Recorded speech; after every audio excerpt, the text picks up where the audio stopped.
जब इस कायनात में इंसानों का नामो निशान भी नहीं था, हर तरफ बस सन्नाटा पसरा हुआ था।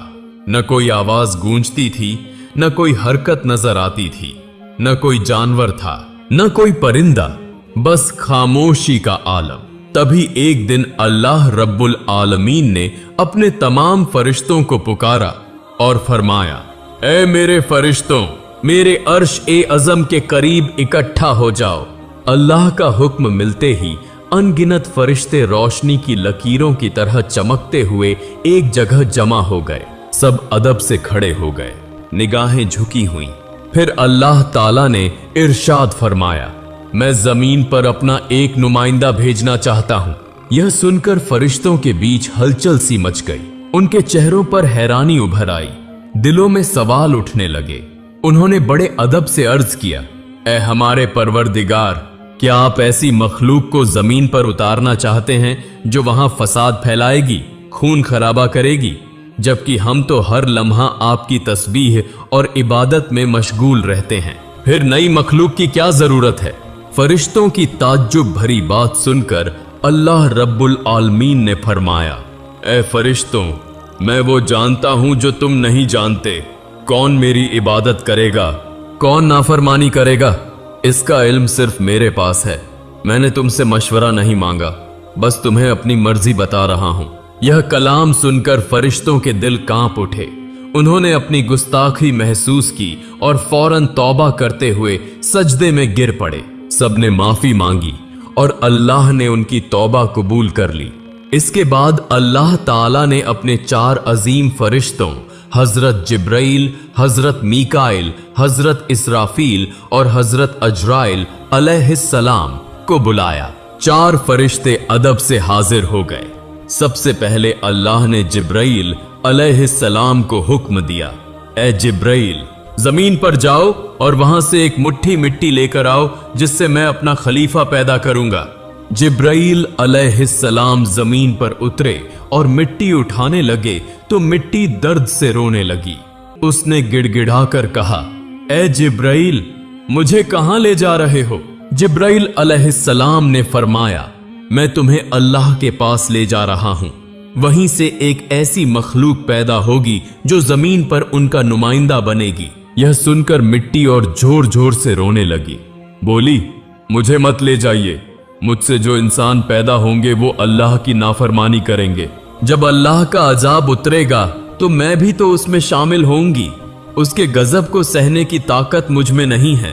मेरी तरफ से अल्लाह से माफी मांग लेना। मिट्टी की यह दर्द भरी फरियाद सुनकर जिब्राइल अलैहिस्सलाम का दिल पसीज गया और वो खाली हाथ लौट आए। उन्होंने जाकर पूरी बात अल्लाह के सामने बयान कर दी। फिर अल्लाह ने मीकाइल अलैहिस्सलाम को भेजा।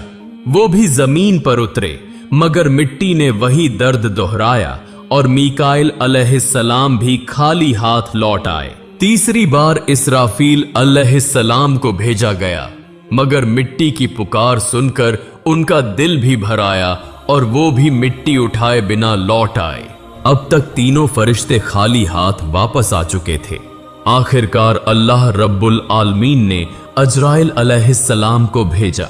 जब अजराइल अलैहिस्सलाम जमीन पर पहुंचे तो मिट्टी ने फिर वही इल्तिजा की, मुझे छोड़ दीजिए, अमुनीस से थी। मगर अजराइल अलैहिस्सलाम ने फरमाया, ऐ मिट्टी, इस बार तुम्हारी बात नहीं मान सकता। मुझे मेरे रब का हुक्म मिला है और मैं उसके हुक्म की खिलाफ वर्जी कभी नहीं करूंगा। यह कहकर उन्होंने मिट्टी उठाई और अल्लाह की बारगाह में हाजिर हो गए। अल्लाह ताला ने अजराइल अलैहिस्सलाम की फरमानबरदारी से खुश होकर फरमाया, ए अजराइल, चूंकि तुमने मेरा हुक्म पूरा किया है, मैं तुम्हें इंसानों की रूहें कब्ज करने की जिम्मेदारी देता हूं। अजराइल अलैहिस्सलाम ने अर्ज किया, ए रब, जब मैं लोगों की रूह लूंगा तो उनके घर वाले मुझसे नफरत करेंगे। अल्लाह ने फरमाया, तुम फिक्र मत करो, मैं हर मौत के लिए अलग अलग सबब बना दूंगा। कभी बीमारी, कभी हादसा, कभी बुढ़ापा। लोग तुम्हें इल्जाम नहीं देंगे। यह सुनकर अजराइल अलैहिस्सलाम मुतमिन हो गए। फरिश्तों ने अल्लाह के हुक्म से उस मिट्टी को मक्का शरीफ के करीब एक पहाड़ी पर रख दिया। बारिश की बूंदें पड़ती रहीं, धूप उसे सुखाती रही और यूं कई साल गुजर गए। आखिरकार अल्लाह की कुदरत से उसी मिट्टी से हजरत आदम अलैहिस्सलाम का पुतला तैयार हो गया। फिर अल्लाह ने हुक्म दिया कि इस जिस्म को जन्नत में ले जाया जाए। फरिश्तों ने आदम अलैहिस्सलाम का जिस्म उठाकर जन्नत पहुंचा दिया, जहां वो रूह के बिना लंबे अरसे तक पड़ा रहा। इसी दौरान फरिश्ते अक्सर उस जिस्म को देखकर कहते, यही होगा अल्लाह का नुमाइंदा। पम पाम तुस पाम पाम कुस्का थी, मगर फरिश्तों का सरदार आजाजील, जो अभी शैतान नहीं बना था, हर बार ताने कसता, मजाक उड़ाता। कोई फरिश्ता उसे कुछ कहने की हिम्मत नहीं करता था। एक दिन अल्लाह ने फिर अपने चारों अजीम फरिश्तों को बुलाया और फरमाया, ए फरिश्तों, अर्श ए अजम पर जाओ और आदम की रूह लेकर आओ। चारों फरिश्ते रवाना हुए और कीमती जवाहरात से सजे प्याले में रूह लेकर वापस आए। जन्नत में नूर फैल गया। तमाम फरिश्ते खुशी से झूम उठे, मगर आजाजील के दिल में घमंड की चिंगारी सुलगने लगी। फिर अल्लाह का हुक्म हुआ, ए आदम, रूह तेरे जिस्म में दाखिल हो जाए। और उसी लम्हे रूह आदम के जिस्म में दाखिल कर दी गई। उनके अंगों में जान दौड़ गई, आंखें खुली, हाथ पांव हिले और वो जिंदा होकर उठकर बैठ गए। उनकी पहली आवाज थी, अल्हम्दुलिल्लाह।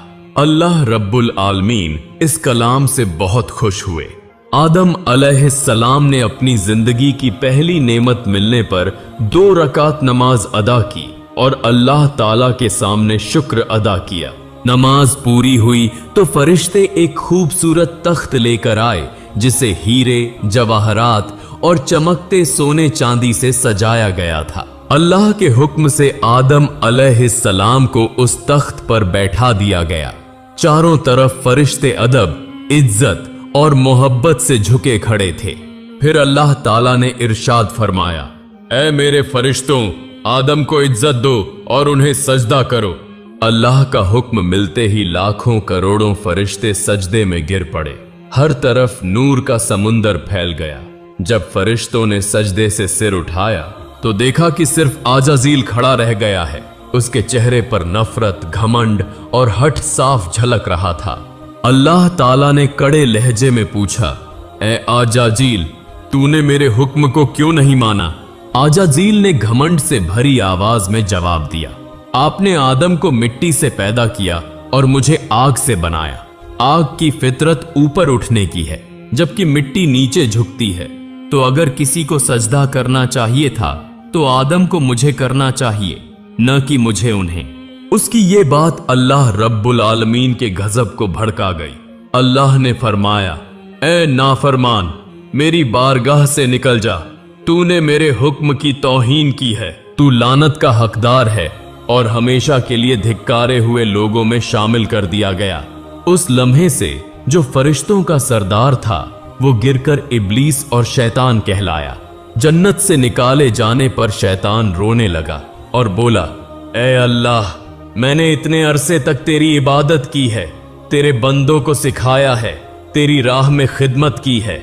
आज भी मैं तेरी रहमत का तलबगार हूं, मेरी एक दुआ कबूल कर ले। अल्लाह ताला ने फरमाया, क्या चाहता है तू? शैतान बोला, ए मालिक, मुझे कयामत तक की जिंदगी दे दीजिए। अल्लाह ने इरशाद फरमाया, तुझे कयामत तक की मोहलत दे दी गई। फिर शैतान ने कहा, मुझे यह ताकत भी दे दीजिए कि आदम की औलाद के जिस्मों में दौड़ सकूं, उनकी नसों में पहुंच सकूं। अल्लाह ने फरमाया, यह ताकत भी तुझे दी जाती है, मगर याद रख, तू मेरे बंदों को गुमराह कर सकता है, उन्हें फुसला सकता है, लेकिन जो मेरा सच्चा बंदा तौबा करेगा, मैं उसके सारे गुनाह माफ कर दूंगा और मेरे खास बंदों पर तुम्हारी चाल कभी कामयाब नहीं होगी। शैतान को लानत देकर जन्नत से निकाल दिया गया। इसके बाद अल्लाह के हुक्म से आदम अलैहिस्सलाम का तख्त जन्नतुल फिरदौस में ले जाया गया। उन्हें पूरी आजादी दी गई कि जन्नत की नेमतों का लुत्फ उठाएं, खाएं, पिएं, घूमें, आराम करें। लेकिन आदम अलैहिस्सलाम के दिल में एक अजब सा खालीपन था। वो अकेले बैठकर इबादत में मशगूल रहते। उनके चेहरे पर उदासी साफ दिखाई देती। अल्लाह ताला को आदम की यह हालत मालूम थी, इसलिए उन्होंने जिब्राइल अलैहिस्सलाम को भेजा। जिब्राइल उनके पास आए और मुस्कुराकर पूछा, ए आदम, जन्नत तुम्हें कैसी लग रही है? आदम अलैहिस्सलाम ने कहा, जन्नत बहुत खूबसूरत है, चारों तरफ सुकून, नेमतें, नूर, सब कुछ है, लेकिन दिल में एक अजीब सी कमी महसूस होती है जिसे मैं समझ नहीं पा रहा। जिब्राइल ने कहा, ए आदम, मैं समझता हूं, अल्लाह ने मुझे इसी मकसद से भेजा है, जल्द ही तुम्हारी यह कमी पूरी कर दी जाएगी। यह कहकर जिब्राइल वापस लौट गए।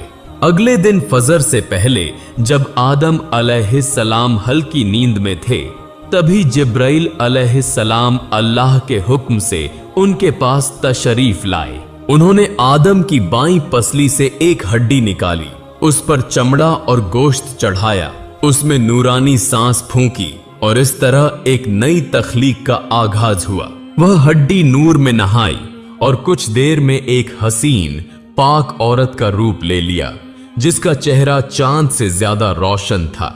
उसे देखकर लगता था जैसे जन्नत की हर रोशनी उसी से फैल रही हो। जिब्राइल मुस्कुराए और अदब से बोले, ए आदम, उठिए। आदम अलैहिस्सलाम जागे और सामने उस नूरानी हस्ती को देखकर हैरान रह गए। उनकी आंखों में रहमत, सुकून और मोहब्बत की चमक थी। उन्हें देखते ही आदम के दिल में ऐसी राहत उतरी जो उन्होंने पहले कभी महसूस नहीं की थी। जिब्राइल अलैहिस्सलाम ने फरमाया, ए आदम, ये हैं आपकी हम सफर बीबी हव्वा अलैहिस्सलाम। यह सुनते ही आदम के चेहरे पर मुस्कुराहट फैल गई। उनके दिल का खालीपन पल भर में मिट गया। तफसीरों में आता है कि दुनिया की तमाम औरतों में सबसे ज्यादा हुस्न बीबी हव्वा को दिया गया था। आदम देर तक उन्हें देखते रहे और दिल में अल्लाह का शुक्र अदा करते रहे। धीरे धीरे वे उनके करीब बढ़ने लगे, मगर जिब्राइल ने रोकते हुए कहा, ए आदम, निकाह के बिना तुम्हारा उनके करीब जाना जायज नहीं। पहले अल्लाह ताला से निकाह की दुआ कीजिए। आदम ने सर झुका लिया और अल्लाह से बीबी हव्वा के साथ निकाह की दुआ की। अल्लाह ने उनकी दुआ कबूल की और फरमाया, ए आदम, मैंने तुम्हारा और हव्वा का निकाह मुकम्मल कर दिया है। अब तुम अपनी बीवी का मेहर अदा करो। आदम ने पूछा, ए रब, मेहर क्या होगा? अल्लाह ने फरमाया, मेहर यह है कि तुम मेरे प्यारे हबीब हजरत मोहम्मद सल्लल्लाहु अलैहि वसल्लम पर कुछ मर्तबा दरूद भेजो। आदम अलैहिस्सलाम का दिल इश्क से भर गया। उन्होंने पूरा ध्यान लगाकर हुजूर सल्लल्लाहु अलैहि वसल्लम पर दरूद भेजा और उसी के साथ इंसानियत का पहला निकाह पूरा हुआ। पवित्रता, मोहब्बत और रूहानियत से भरा हुआ सबसे पहला रिश्ता। अब अल्लाह ताला ने आदम और हव्वा को जन्नत की तमाम नेमतों का इस्तेमाल करने की इजाजत दी और फरमाया, ए आदम, ए हव्वा, जन्नत की हर नेमत तुम्हारे लिए है, जो चाहे खाओ पियो, लेकिन इस एक पेड़ के करीब मत जाना और इसका फल कभी मत खाना। कहा जाता है कि वह पेड़ गेहूं का था। आदम और हव्वा जन्नत में सुकून और खुशी के साथ रहने लगे, लेकिन दूसरी तरफ शैतान उनकी बर्बादी की चालें सोचने लगा। वो बाहर बैठा हर पल यह योजना बनाता कि कैसे आदम और हव्वा को फिसलाया जाए। जन्नत से निकाले जाने के बाद शैतान की सबसे खतरनाक चाल शुरू हुई। वह बाहर बैठकर हर लम्हा यही सोचता रहा कि कैसे आदम और हव्वा को धोखे में डालकर अल्लाह की नाफरमानी करवाए। उसने अपने पुराने इल्म, दुआएं और वजीफे याद किए ताकि जन्नत के करीब पहुंच सके।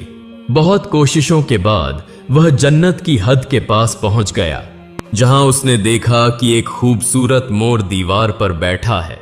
मोर ने शैतान को देखकर पूछा, तू कौन है? शैतान ने झूठ बोलते हुए कहा, मैं एक फरिश्ता हूं और जन्नत में दाखिल होना चाहता हूं। मोर ने जवाब दिया, हजरत आदम अलैहिस्सलाम यहां मौजूद हैं। उनके रहते किसी और को अंदर जाने की इजाजत नहीं। शैतान ने नर्म आवाज में कहा, मुझ पर रहम करो, अगर तुम मेरी मदद करोगे तो मैं तुम्हें ऐसी दुआएं सिखाऊंगा जिससे तुम कभी बूढ़े नहीं होंगे, न मरोगे और हमेशा जन्नत में रहोगे। मोर लालच में आ गया। शैतान की मीठी बातों और पढ़ी हुई दुआओं ने मोर का दिल पिघला दिया और उसने उसे जन्नत के अंदर ले जाने का तरीका बताया। वहां एक बड़ा सांप पहरे पर था। मोर ने पूरी बात सांप को बताई। सांप ने शैतान से पूछा, तू कौन है और क्यों अंदर जाना चाहता है? शैतान ने फिर झूठ बोला, मैं अर्श के नीचे रहा करता था और वहां मैंने एक ऐसी दुआ सीखी है जिससे हर मुराद पूरी होती है। अगर तुम मुझे अंदर ले जाओ तो मैं वो दुआ तुम्हें भी सिखा दूंगा। सांप भी उस दुआ की लालसा में आ गया, मगर बोला, आदम अलैहिस्सलाम के रहते किसी को अंदर ले जाना मुमकिन नहीं। तभी शैतान ने अपनी सबसे खतरनाक चाल दिखाई। उसने कहा, अगर तुम चाहो तो मैं तुम्हारे मुंह के अंदर चला जाऊंगा। इस तरह हम दोनों जन्नत में भी पहुंच जाएंगे और कोई हमें देख भी नहीं पाएगा। सांप इस योजना पर राजी हो गया। उसने अपना मुंह खोला और शैतान उसके अंदर दाखिल हो गया। फिर सांप जन्नत की हंसी फिजाओं से गुजरता हुआ बीबी हव्वा अलैहिस्सलाम के पास पहुंच गया। जैसे ही वो वहां पहुंचा, शैतान जोर जोर से रोने और सिसकने लगा। उसकी आवाज इतनी दर्द भरी थी कि हूरें और गिलमान भी इकट्ठा हो गए। बीबी हव्वा ने हैरानी से पूछा, ए अजनबी, तुम क्यों रो रहे हो? शैतान ने मासूमियत का नाटक करते हुए कहा, मैं तुम्हारे अंजाम को सोचकर रो रहा हूं। बीबी हव्वा घबरा गईं। हमारा अंजाम क्या होने वाला है? शैतान बोला, अल्लाह ताला बहुत जल्द तुम्हें और आदम को जन्नत से निकालकर जमीन पर भेज देगा। मैंने यह बात अर्श पर लिखी हुई देखी है। बीबी हव्वा के चेहरे पर परेशानी उतर आई। उन्होंने पूछा, तुम्हारी बात सच है? यह मैं कैसे मानूं? शैतान ने तुरंत कहा, अगर मैं झूठ बोल रहा हूं तो अल्लाह और उसके फरिश्तों की लानत मुझ पर हो। उसकी झूठी कसम ने हव्वा का दिल पिघला दिया। फिर उन्होंने कांपती आवाज में पूछा, अगर हमें जमीन पर भेज दिया जाएगा तो क्या इससे बचने का कोई तरीका है? शैतान ने चालाकी से उंगली उठाकर पेड़ की तरफ इशारा किया। देखो, जिस पेड़ से तुम्हें दूर रहने का हुक्म दिया गया था, अगर तुम उसका फल खा लो तो तुम हमेशा के लिए जन्नत में रहोगी, कभी बाहर नहीं निकाली जाओगी। बीबी हव्वा गहरी सोच में पड़ गई। एक पल को उन्हें लगा कि शायद यही तरीका है। फिर धीरे धीरे वो पेड़ के करीब गई, एक फल तोड़ा और कुछ देर उसे देखकर आखिरकार एक कौर खा लिया। ज्यों ही उन्होंने फल खाया, जन्नत की हवा थम गई। हव्वा ने उस फल का आधा हिस्सा लिया और आदम अलैहिस्सलाम के पास गईं। मोहब्बत से बोली, ए आदम, आप भी इसे खाइए। आदम अलैहिस्सलाम ने उनकी बात मान ली और फल खा लिया। उसी लम्हे उनके जिस्म से नूरानी कपड़े उठ गए। उनके जिस्म से महकती खुशबू गायब हो गई। शर्म, डर और पछतावे की परछाई उनकी आंखों में उतर आई। दोनों को अपनी बड़ी गलती का एहसास हुआ। अल्लाह रब्बुल आलमीन को उनका यह अमल पसंद नहीं आया। फरिश्तों को हुक्म हुआ, जाओ आदम और हव्वा को जन्नत से उतार दो और उन्हें जमीन पर भेज दो। हुक्म मिलते ही जिब्राईल अलैहिस्सलाम और दूसरे फरिश्ते आए और आदम व हव्वा को जन्नत से निकालकर नीचे उतार दिया। जन्नत की फिजाओं में गहरा सन्नाटा छा गया। पहला मर्द और पहली औरत अब धरती की ओर रवाना हो चुके थे। यहीं से इंसान की कहानी शुरू होती है। एक ऐसी कहानी जिसमें इम्तिहान है, तौबा है, रहमत है और मोहब्बत भी। जब आदम और हव्वा जमीन पर उतरे तो दोनों एक दूसरे से जुदा कर दिए गए। आदम सरंद नाम की पहाड़ी पर ठहरे और हव्वा जद्दा के इलाके में। दोनों ही अल्लाह की नाफरमानी का गम लेकर रोते, इबादत करते और तौबा करते रहते। कई सालों तक वो अपने गुनाह पर अफसोस करते रहे। फिर एक दिन अल्लाह ताला ने उनकी तौबा कबूल कर ली और फरमाया, ए आदम, ए हव्वा, मैंने तुम्हें माफ कर दिया, अब तुम दोनों एक दूसरे से मिल जाओ। अल्लाह के हुक्म से वो दोनों एक जगह आ मिले। वह मुलाकात इतनी पाक और रूहानी थी कि उसी से इंसानियत की नई शुरुआत हुई। कुछ समय बाद उनकी औलादें पैदा होने लगीं। धरती पर जिंदगी फैल गई। मोहब्बत और रहमत का सिलसिला चल पड़ा। इसी तरह इंसानियत का पहला दौर शुरू हुआ, एक सफर जिसमें गलती भी थी, तौबा भी और रहमत भी। अल्लाह ताला ने साबित कर दिया कि जो भी बंदा सच्चे दिल से तौबा करता है उसके लिए रहमत का दरवाजा हमेशा खुला रहता है।